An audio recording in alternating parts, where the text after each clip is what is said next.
Happy New Year and welcome back to the Whoniverse Show. We're starting the new year in the best way possible. We have Alex Kingston here to chat all things with a song. Spoilers, it never gets old, does it? We have another mysterious prop and it's Christel's turn in the hot seat. And we scan the Whoniverse for more fantastic art made by you.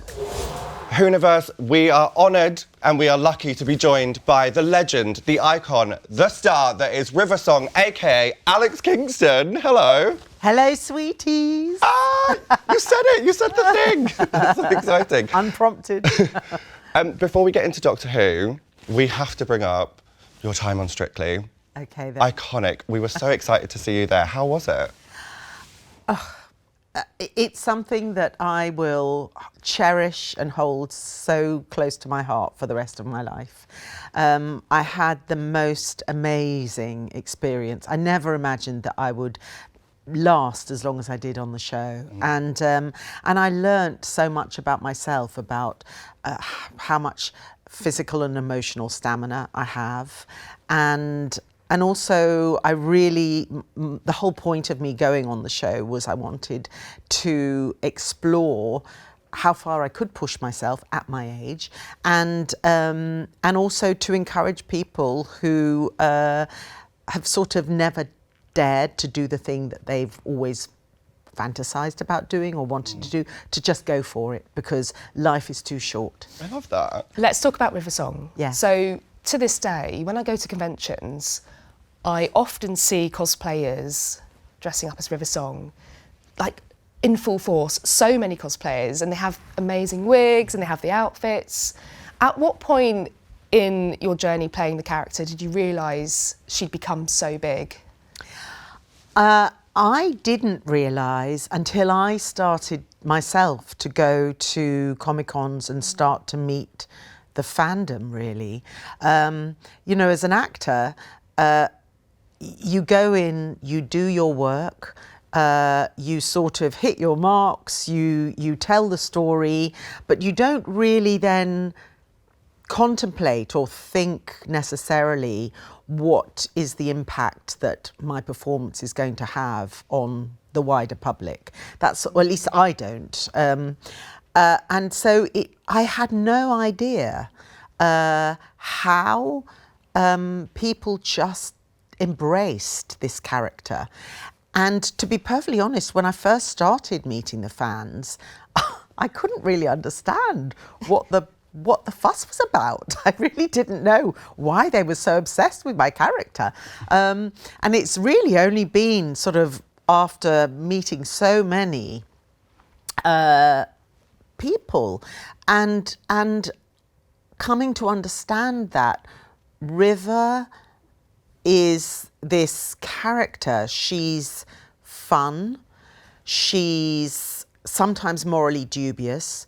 She will absolutely defend with her life the person that she loves. I guess she's just a very strong, positive female character.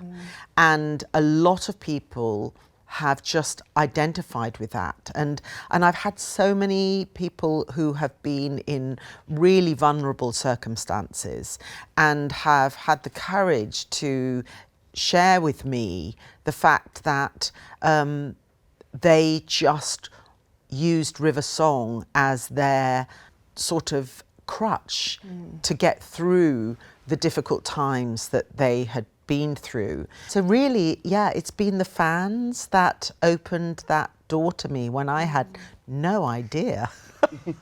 That's so funny. Yeah, she's so cool. I think also she's not a character that is frightened to be vulnerable. You know, you see her vulnerabilities, but you do also see what she will do to protect those that she cares about. And I think those are very positive things. Plus, she can also be quite cheeky and naughty, and who doesn't like to be that every now and again? That's true. I feel like she's crossed all of these emotions because, I mean, she's seen so many doctors. She's on screen, she's met a few, and then also in the Big Finish audios. Yeah. Is there anything that you've sort of been surprised by playing opposite all these different doctors? Well, I think certainly in the world of Big Finish, the doctors that I've worked with are all doctors that I used to watch as a child on the television. So I sort of knew who I was going to meet. I knew their personalities. I knew their own individual journeys from just sort of having been a massive fan myself as a child. I think the very first storyline that I was in where River was introduced, The Silence in the Library, and working with David, Tennant's doctor, for the first time, I knew at the end of the 2-story episode that I was going to sacrifice myself. David knew nothing more than I did.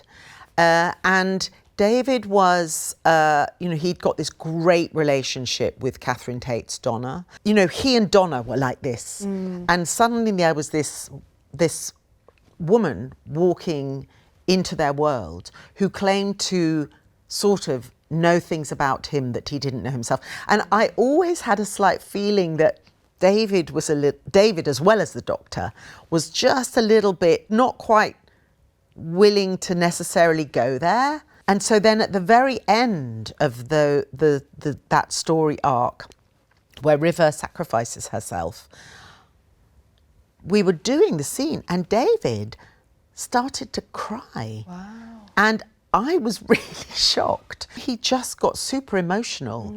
And I hadn't seen that in his doctor before.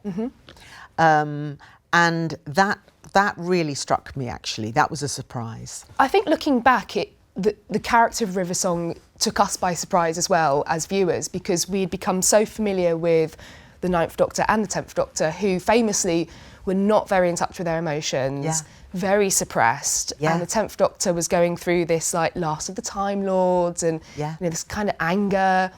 And so we just couldn't even imagine how the Doctor would then come to have this person who is obviously very important to him, but we don't know how. Yes. So it was so intriguing at the time, and I think it was so cleverly done as well, because none of us had any idea who River Song would go on to become. Yeah, exactly. Me neither. Like, yeah.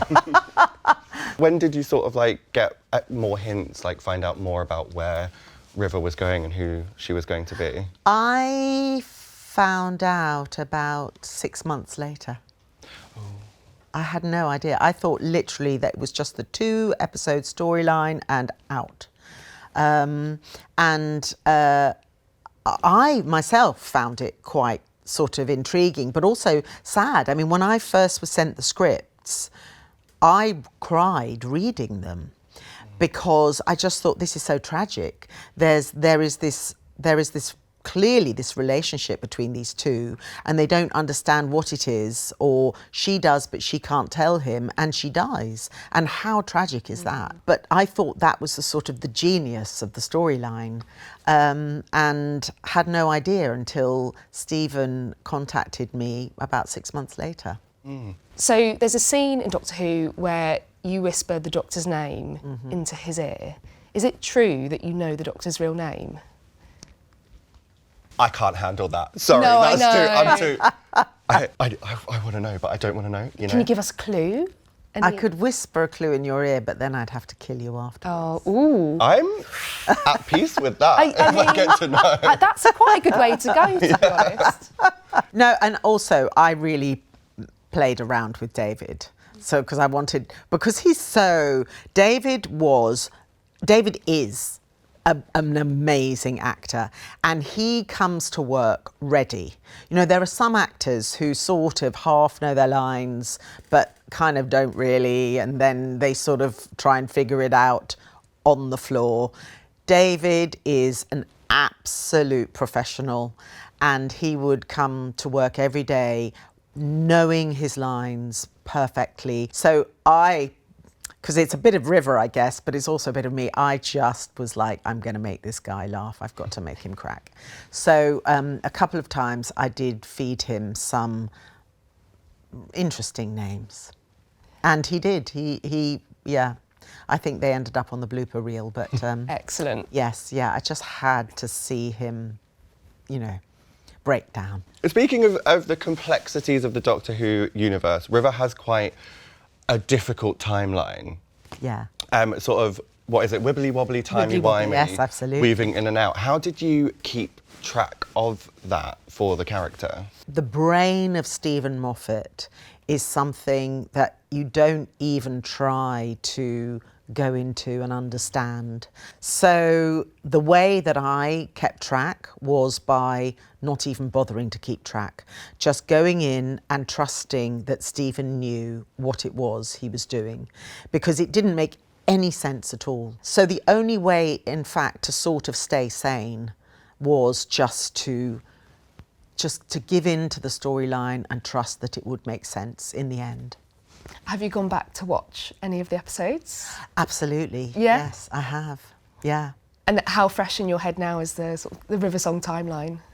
The thing that I find extraordinary is that a lot of fans watch it back to front. Yes. And it still makes sense then, back to front. I mean, he is genius like that. Of course, I'm still thinking, there's plenty of time for her to come back, because how long is a day on Darillion? It's something like 24 years. years. 24 years. So I've still got plenty of time. Yeah.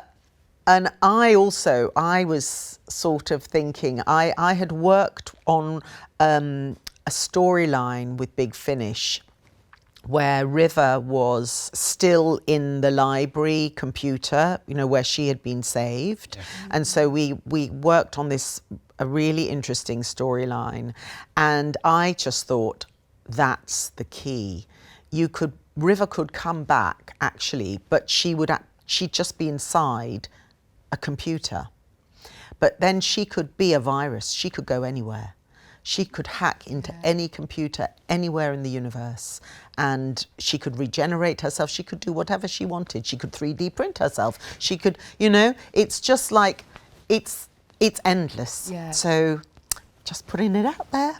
I love that. Maybe she already has. Maybe she already has. There's always some moments where stuff just sort of happens on the Doctor's favour. Maybe it's River popping into a computer and saying hi. Maybe it is, exactly.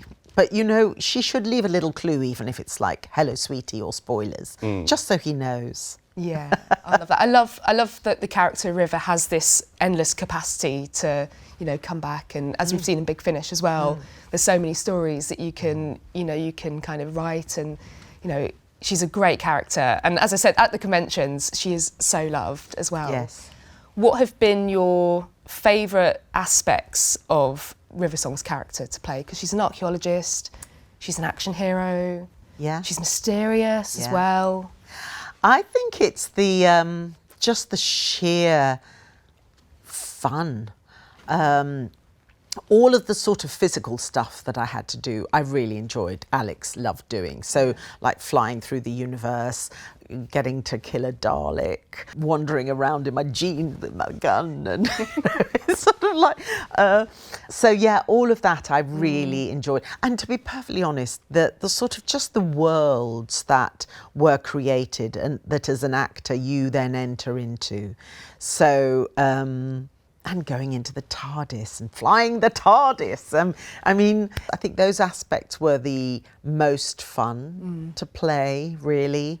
And I think also, you know, my background is theatre.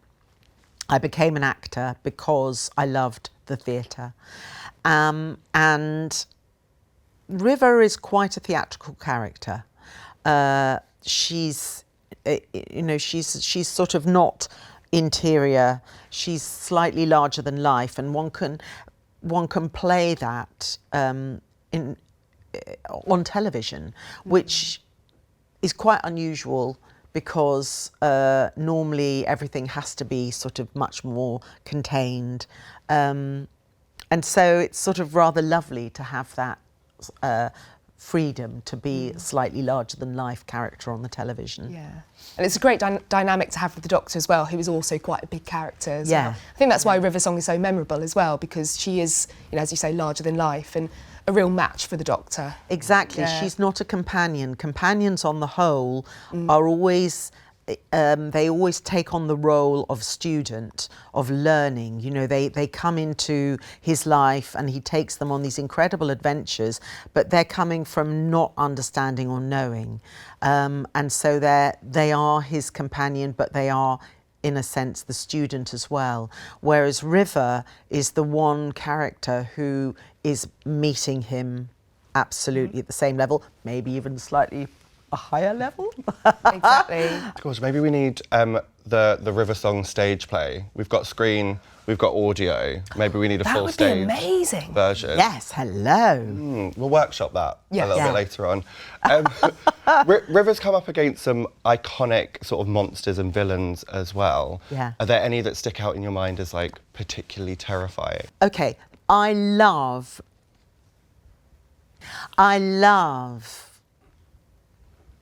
You didn't get what I was doing before, did you? Did you? It's a silence because you forgot, innit? silence. Yeah. Oh.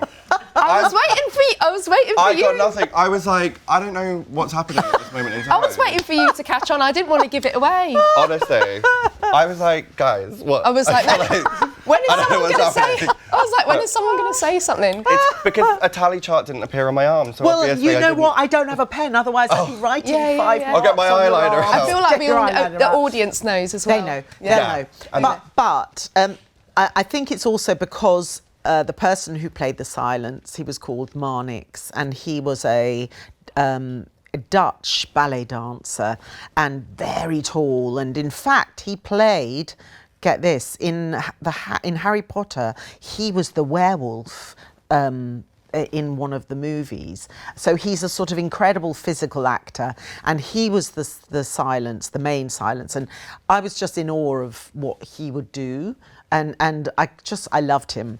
But in terms of sheer fear value, it has to be the Weeping Angels. Again, maybe this is a spoiler, but maybe people will know. It was ballet dancers, again, who were inside the costumes, because they could hold the positions and they were just amazing, and also they're so small and slight, but they were so good and so frightening. And sometimes there would be one on set and it would just be standing there forever, and then suddenly you'd see it move and you realise that the poor ballet dancer was still in there. So they weren't necessarily the most comfortable costumes, but I did the Doctor Who immersive experience in London, and there was a moment where you sort of, if you chose that particular route, you ended up in a tunnel where there were suddenly the Weeping Angels. Yes. Yes. Did you do it? Yes. Oh my God. Terrifying. I mean, you know, it's me, River Song. And I was like, running through. No, I found them terrifying. Terrifying. So spooky. Yeah, I think Weeping Angels have to take first place for me. Honestly horrifying. Yeah. But the other thing is, I just sort of think, again, a nod to Stephen Moffat. He is so genius with the new monsters that he creates, because he plays with psychology. He plays with fears that I think everybody at one point has had as a child. I mean, I used to love going into cemeteries, weirdly, as a child, as you do. But whenever I went there, I would look at those gargoyles and those angels and things, and I would always wonder whether at night they came alive. So, you know, and I think, well, if I had that idea, I'm sure there are so many people that also had that idea or that thought, maybe, and he's tapped into that. And the same with the silence. They could be around us. It's just that we forget. I mean, they literally could be. So he's just genius like that. And the Vashta Narada, the shadows, you know, again, as a child, you'd try and jump on your shadow and you could never do it. And it's sort of like, It's very, very clever. Yeah, he's got a really brilliant mind. Yeah. If I could pick a River Song moment for me, it has to be the moment I was gooped and gagged by River regenerating. I mean, you are one of very few people who've had the opportunity to film a regeneration scene. And you know what? I didn't even realise that's what I was doing at the time. Oh, really? I really didn't, because I was so sort of involved in the storyline that I just thought, again, it's going back to River, you know, she will do whatever it takes to save people. I just thought I was saving him. It didn't really fully cross my mind that he was regenerating through me, because I hadn't fully kind of understood that I had that ability, that capacity. So it hadn't sort of properly occurred to me. I mean, if I knew, I wouldn't have saved him, because then I could have regenerated again. But now it's all over, I can't. Well, you're still in the data stream. You're still in the Yeah, cloud. I'm still in, exactly. There's I'm always still a in the 3D cloud. printing story Yes, to be had. 3D So, printing story, exactly. so when it comes to projects outside of the main show, like Big Finish and obviously novelisations, how do you make things sound? How do you make the character sound more River? What are the key qualities to get into a River script? I think so. When we were doing the BBC Doctor Who television shows, Stephen Moffat wouldn't allow anyone else to write for River Song. I've only been in Stephen Moffat episodes. But when I'm working with Big Finish, I'm super, super impressed by the writing team that they have, because they all really understand, not just the Doctor, but they really understand River, and a lot of, I mean, I don't need to add or feel like I have to get them to change, or I don't feel like I have to contribute anything, because they just understand the character inside out. And in a funny sort of way, the Big Finish stories, they sort of allow River to be even more playful. They just have a little bit more scope.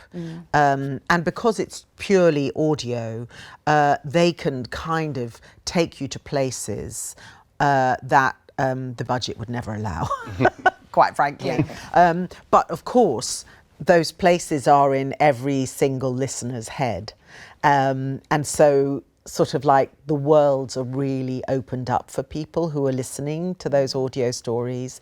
And I love working on audio books, particularly in that Whoniverse, because oh my gosh, I mean, the running, the fighting, the sort of the jumping, and it's so much fun to do it in the studio, because of course you have to put all of that energy in, and it's just hilarious watching all of the other actors that you're working with, and the sort of the noises that you have to make, or the kissing, or I mean, it's fantastic. We've got River in the audio world, but we also have her on paper in the novels, Yes. in the Ruby's Curse. Yes. Where it's sort of a blend between River and Melody Melody.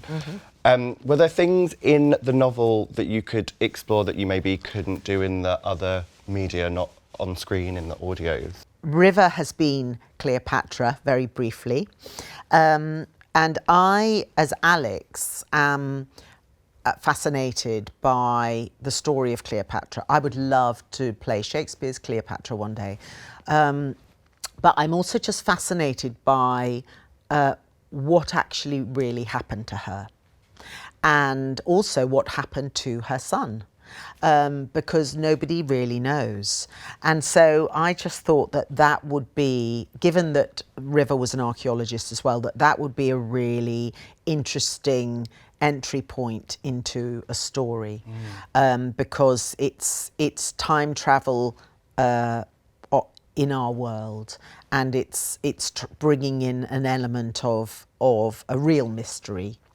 So that was my entry point. But I also felt I had so much fun playing Melody Malone, the alter ego character, and we only did one episode in which she appeared, And I found that there was a kind of a missed opportunity because Stephen had put all this energy into creating this character of Melody Malone, and we only ever saw her that one time. And so, again, I thought in the novel it would be really interesting to somehow incorporate her as well, and it felt, because of her vernacular, that sort of Raymond Chandler-esque vernacular that she has, but actually at the same time doing it still with an English accent. I just thought it was just like too good to miss. So let's talk about your next novel, Yeah. which is a choose your own adventure. Yes. Could you tell us a bit more about it? So I knew about escape rooms, although I've never done one because I actually think I'd be really bad. I think I'd be locked in one forever. But I like the idea of it, and the fact that now people have sort of started to explore escape rooms in storybook form. And I was really, really fully immersed in this book that I've been given. And so I just thought this would be a really fun way to explore River and the Whoniverse, because the fans are so invested, whether it's watching the television shows or whether it's listening to the audio stories. They are so invested and so on board, and with all of the cosplay, I just thought if there was an opportunity for them to go on a book form journey, but where they actually have agency themselves and that they can make decisions and sort of feel when they're reading it that they are in the world with River, that would be super exciting.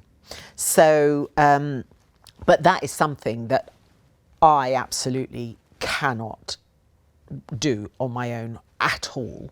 And so we brought together a brilliant team who I've worked with, and we've figured out what the various storylines can be, where the journey begins, and and it's good. It's really good. You are in that world. You're in the storm cage. You are, you're hearing the sounds. You have to make the decision about do you escape your cell, or do you stay in and wait for somebody to free you, and what are the consequences of the choices that you make, and it'll take you down different paths within the book.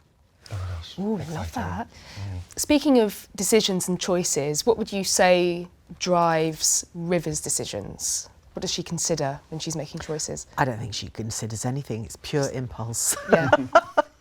To be honest. If there's a diamond at the end of the decision, then yeah. Yeah, makes sense. Love. In this new world, in this new adventure that you've created, are we going to get any cameos of people we might be familiar with? I'm saying nothing. I've already given you too much. My lips are zipped. Spoilers. Exactly. You said it. We are about to be put to the test by Alex with some River song quotes in a game that we're calling River Right or River Wrong. Over to you. Okay, question number 1. Hello, sweetie. That could be A few episodes. Ooh. A episode. question. That was a trick question. High five. Yay. There you go. Okay. Doctor, can you sonic me? I was distracted by the fact that I felt like River herself was talking to me, and it was amazing. Is it? I think it's Silence in the Library, isn't it? No, I think because Amy comments on it afterwards. Oh. And because she thinks it's really funny, and I think it might be the one where River wears the combat uniform. It's got angels in it. Time of Angels. Yes. Time of Angels. Oh, it's Time of There you go. Angels. There you go. Teamwork. So I was right. Teamwork. I just couldn't remember the title. But that was my job, so yep. Okay. It's me. I'm Melody. I'm your daughter. A Good Man Goes to War. Well, yes. Yes. Because of course. that was such a good reveal. It was so good. I think I cried. Yeah. Because also, Amy thought she had a baby and then it turned to goo. That was sad. And then the River reveal. I was gooped, I was Plot gagged. twist. Yeah. Okay, here's one. Well, I was on my way to this gay gypsy bar mitzvah. Let's for go Hitler. disabled. Sorry. Sorry. That is my favourite River quote. Sorry, please finish. Shall I? Do you want me to? Yes, please. I would love that. Well, I was on my way to this gay gypsy bar mitzvah for the disabled when I suddenly thought, gosh, the Third Reich's a bit rubbish. I think I'll kill the Führer. Who's with me? Excellent. Yeah, I think that is Smashed my it. favourite River moment of all time. It's so funny. So good. Okay, so last one. So you've got them all so far. It's pretty good. When you love the Doctor, it's like loving the stars themselves. You don't expect a sunset to admire you back. I know this one. Do you know this one? And Peter Capaldi's here. Yeah. And yes. The Husbands of River Song. Yes. Yes. Full mark. Full marks. Marks. See, I love told that. you we did our revision. We did. We did. We studied hard. Wow. And what an experience to hear those quotes from you directly Live to in us. the room. Thank you so much, Alex, for coming on the show. It's been an absolute pleasure to talk to you today. Likewise. Thank you.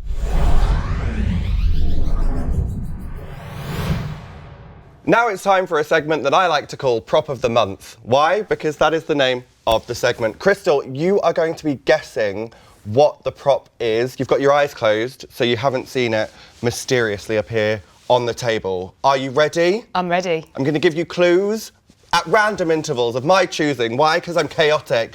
Okay, open your eyes. Go! Oh, it's quite small. It's long. There seems to be maybe like a handle. Something a bit bigger on that side. Intriguing. It looks a bit axe-shaped, possibly. Do we know if this is from Doctor Who or a spin-off?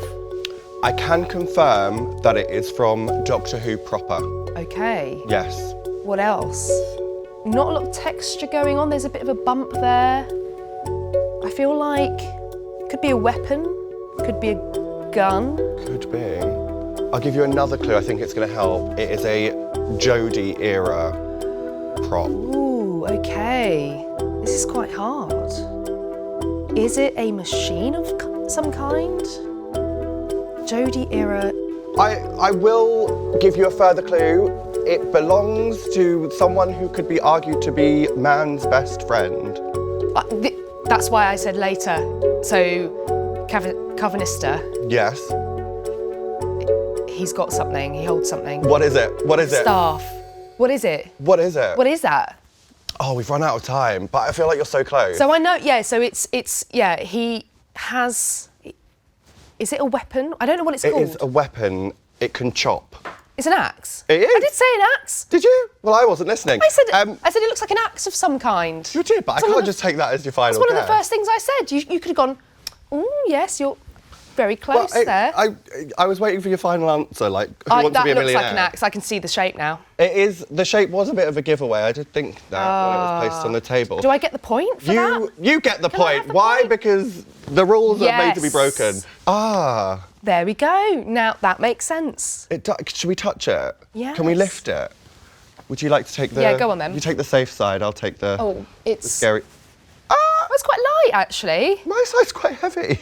Or you're strong and I'm weak, one of the two. It's got a button. Oh. It lights up. I found the switch. You did, it does light up. There's a few things going on with this. So we've got, obviously, Nearly cut my hair off. we've got the button, we've got a button here, but that, I think... Maybe if I do this, it opens. This is actually one of hundreds of props, from TARDISes to Sonics, going under the hammer as part of the Prop Store auction, taking place in February 2026.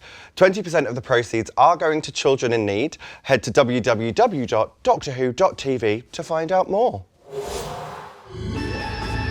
Attention, 3 brand new Doctor Who Target novelisations are on the way. Yes, it's a double-parter, triple bill. Aliens of London is being written by Joseph Lidser. The Satan Pit is being brought to page by its original writer, Matt Jones. And The Time of Angels is being novelised by Jenny T. Colgan. Reminder, it's the final countdown for the prison paradox. It is indeed.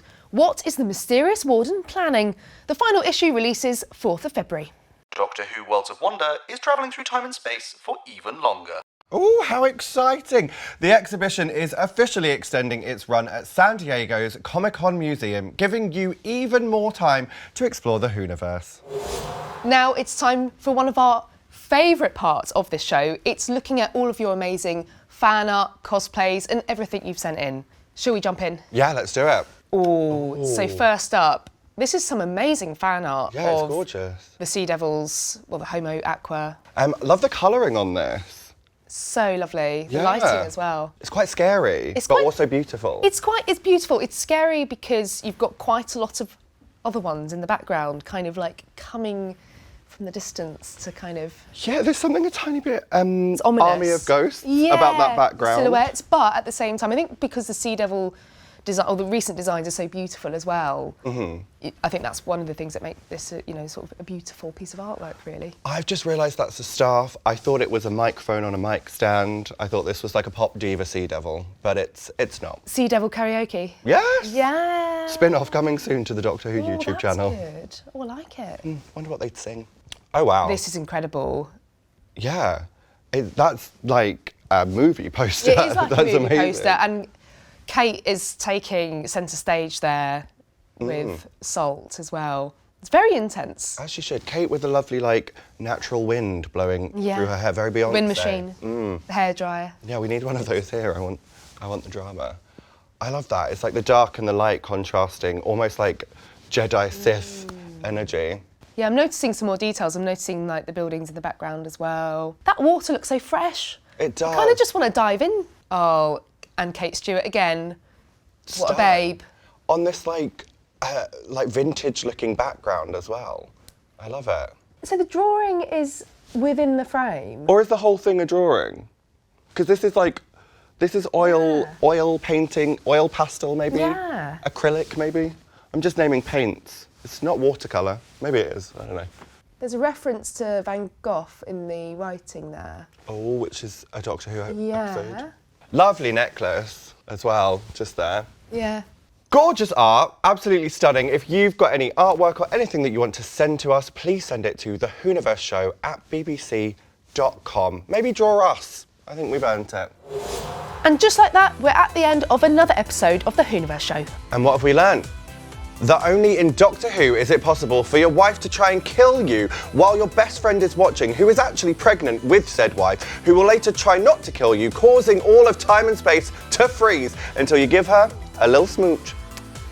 Oh, I'm a bit exhausted. It's crazy that none of that's a joke.